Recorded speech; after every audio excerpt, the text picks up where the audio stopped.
Hello students, welcome you all in our periwinkle 555 YouTube channel. तो आज हम बात करने वाले हैं क्लास 10th के साइंस पेपर 1 के लेसन नंबर 8 के बारे में, दैट इज़ मेटालर्जी। तो इस लेसन में हमने अपनी पिछली वीडियो में लीचिंग प्रोसेस के बारे में जानकारी ली। तो लीचिंग प्रोसेस किस तरह से होती है, किस तरह से ओर जो है उसमें से एक्सट्रैक्ट किए जाते हैं, और ओर को एक्सट्रैक्ट करने की ये जो फर्स्ट स्टेप है that we called it as a leaching, इसके बारे में हमने डिटेल में इंफॉर्मेशन पिछली वीडियो में ली। तो चलिए अपने इस वीडियो में हम बात करेंगे अगेन एक्सट्रैक्शंस ऑफ मेटल्स के बारे में, किस तरह से एक्सट्रैक्शन होता है मेटल्स का। लेकिन उसके पहले मेटल्स का एक्सट्रैक्शन होने के लिए कौन सी चीज़ें ज़रूरी है उसके बारे में भी हम यहाँ पर बात करेंगे। इस वीडियो में हम जानेंगे मेटल का एक्सट्रैक्शन किस तरह से होता है। तो मेटल का एक्सट्रैक्शन करने के पहले कुछ चीज़ें जो है वो समझना ज़रूरी है, जैसे कि यहाँ पर देख सकते हैं आप, during the extraction of metal from their ores metal is obtain from the cation of the metal. Basically metal जो है वो किससे ऑब्टेन होते हैं, कैटायन से ऑब्टेन होते हैं, कैटायंस ऑफ मेटल उन्होंने कहा है। अभी कैटायन से क्यों, क्योंकि जैसे आपको पता है कि मेटल जो है, मेटल की टेंडेंसी क्या रहती है, मेटल हमेशा जो इलेक्ट्रॉन जो है उनके आउटर मोस्ट ऑर्बिट में वो डोनेट करते हैं। This is the tendency of metals. Metals अगर उनके आउटर मोस्ट शेल में जो इलेक्ट्रॉन्स प्रेजेंट है वो अगर डोनेट करते हैं, जिसको हम वैलेंस इलेक्ट्रॉन कहते हैं, तो इस वजह से क्या होता है, मेटल्स के ऊपर पॉजिटिव चार्ज जो है, पॉजिटिव चार्ज वाले आयन जो है वो मेटल प्रोड्यूस करते हैं, और उन्हीं पॉजिटिव चार्ज आयन को हम क्या कहते हैं, कैटायन कहते हैं। सो इस वजह से यहाँ पर बताया है कि during the extraction of metal from their ores, ores से अगर हमें मेटल को एक्सट्रैक्ट करना है तो it is obtain from the cation of the metal. ये किससे पॉसिबल है, कैटायन से पॉसिबल है, क्योंकि मेटल ही positively charged ion that is cation जो है वो प्रोड्यूस करते हैं। सेकेंड चीज यहां पर आपको समझनी है, in this method metal cation is to be reduced. अभी मेटल कैटायन को लेकर उसको क्या किया जाता है, रिड्यूस किया जाता है। जो हम देखने वाले हैं, जो रिएक्शंस आपके टेक्स्ट बुक में दी है कि मेटल कैटायन को क्या किया जाता है, रिड्यूस किया जाता है, यानी कि उसका रिडक्शन किया जाता है। पॉजिटिवली चार्ज जो आयन है उनका रिडक्शन किया जाता है। नेक्स्ट यहां पर बताया है, reduction of the cation depend upon the reactivity of the metal, which is very important. Reduction जो है कैटायन का वो किसके ऊपर डिपेंड है, रिएक्टिविटी ऑफ द मेटल।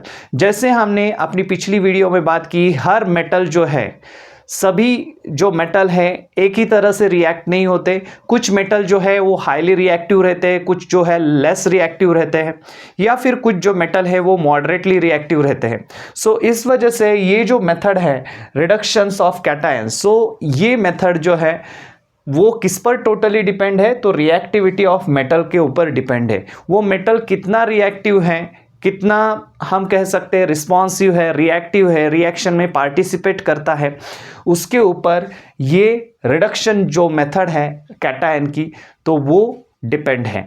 सो अभी बात करेंगे हम एक्सट्रैक्शंस ऑफ मेटल्स के बारे में। मेटल्स किस तरह से एक्सट्रैक्ट किए जाते हैं, उनमें भी हम बात करेंगे extraction of the reactive metals के बारे में। सो रिएक्टिव मेटल्स जो है वो एक्सट्रैक्ट करते वक्त कौन कौन से प्रॉब्लम्स आते हैं, या फिर किस तरह से वो रिएक्टिव मेटल हम एक्सट्रैक्ट करते हैं, उसके बारे में हम बात करेंगे। तो चलिए देखते हैं first point, the metals at the top of the reactivity series are highly reactive metals. अभी रिएक्टिव मेटल्स किसे कहा जाता है, जैसे कि हमने अपनी पिछली वीडियो में जाना है कि रिएक्टिविटी सीरीज के बारे में इंफॉर्मेशन ली, तो उस रिएक्टिविटी सीरीज में जो मेटल टॉप पोजीशन में रहते हैं, या फिर जो मेटल जो है रिएक्टिविटी सीरीज के टॉप में आते हैं पहले, तो उनको हम क्या कहते हैं, highly reactive metals. Reactivity decreases down the series, जैसे जैसे उस सीरीज से हम नीचे आते हैं तो उस सीरीज में हमने देखा है कि रिएक्टिविटी जो है मेटल्स की क्या हो जाती है, डिक्रीज हो जाती है। सो यहाँ पर एग्जाम्पल के तौर पर आप ले सकते हैं कौन से ऐसे मेटल है जो हाईली रिएक्टिव है, जैसे कि पोटेशियम है, सोडियम है, एल्यूमिनियम है, ये कुछ मेटल्स के एग्जाम्पल हैं जो कि हाईली रिएक्टिव मेटल्स की कैटेगरी में आते हैं।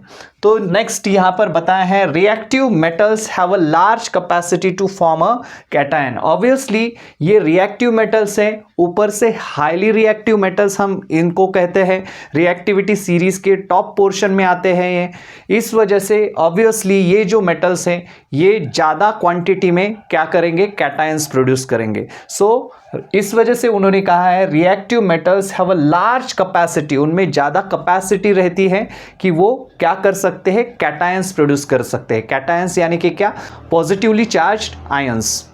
नेक्स्ट यहां पर बताया है example reactive metals reacts vigorously with a dilute acid to give a hydrogen gas. जैसे ही ये उन्होंने बताया है रिएक्टिव मेटल्स हमेशा डाइल्यूट एसिड के साथ जल्दी से रिएक्ट हो जाते हैं, विगरसली जल्दी से वो रिएक्ट हो जाते हैं एंड हाइड्रोजन गैस उसमें से क्या हो जाता है, उस रिएक्शन में से लिबरेट हो जाता है। नेक्स्ट यहां पर बताया है highly reactive metals burn bye reacting with oxygen from the air at a room temperature. तो ये आपको पता है कि जितने भी हाईली रिएक्टिव मेटल्स है, जैसे कि हम यहाँ पर एग्जाम्पल देख सकते हैं, सोडियम का एग्जाम्पल यहाँ पर दिया है which is very highly reactive metal.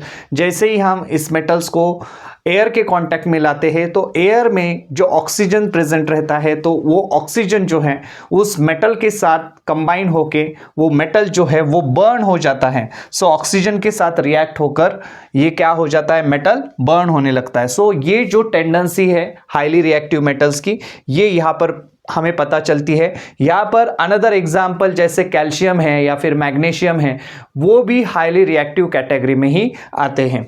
Next यहाँ पर बताया है so extraction can be done by the electrolytic reduction. So इन मेटल का एक्सट्रैक्शन करना बहुत ही, हम कह सकते हैं कि चैलेंजिंग काम हो सकता है।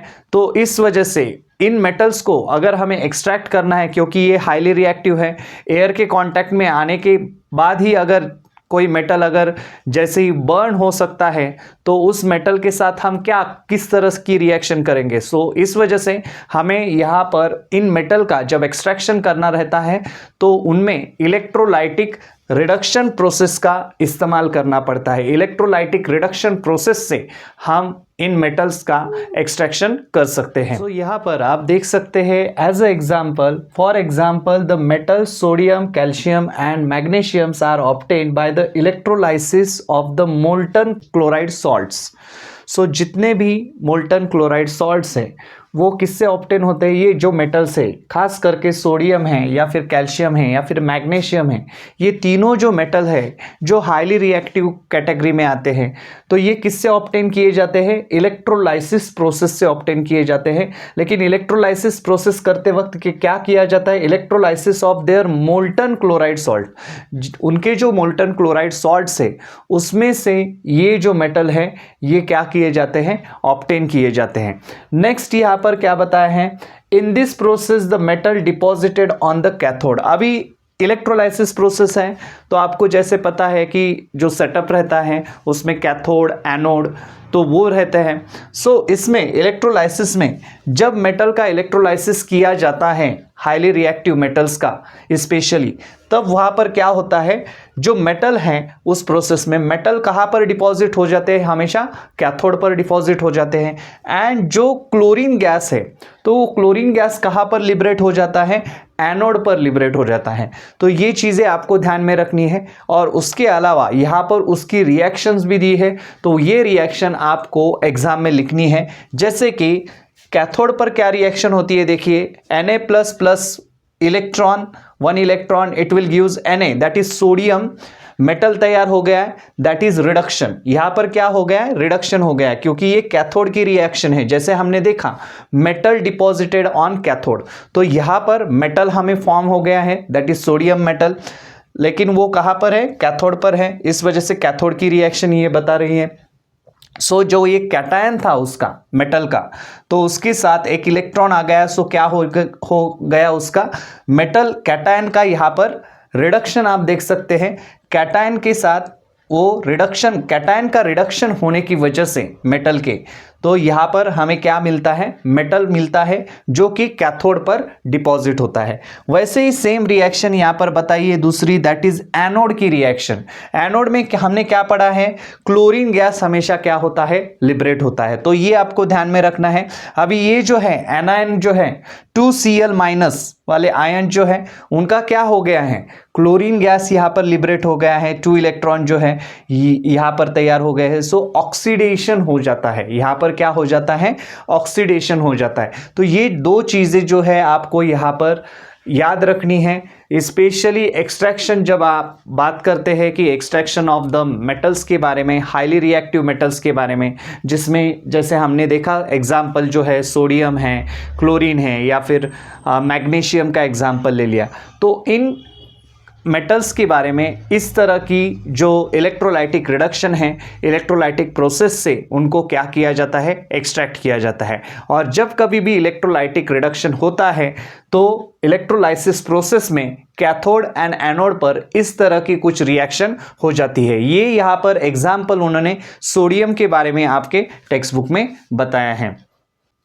तो चलिए, इस तरह से हमने इस वीडियो में आज बात की कि किस तरह से मेटल्स को, खास करके हाईली रिएक्टिव मेटल्स को एक्सट्रैक्ट किया जाता है, तो उसके बारे में हमने डिटेल में इस वीडियो में जानकारी ली। तो चलिए मिलते हैं अपने नेक्स्ट वीडियो में, तब तक के लिए चैनल को देखते रहिए, सीखते रहिए, और अगर हमारे चैनल पर आप पहली बार आए हैं तो चैनल को सब्सक्राइब कीजिए और बेल आइकॉन को प्रेस करना ना भूलें, ताकि हमारी लेटेस्ट वीडियो की नोटिफिकेशंस आपको मिलती रहे। धन्यवाद।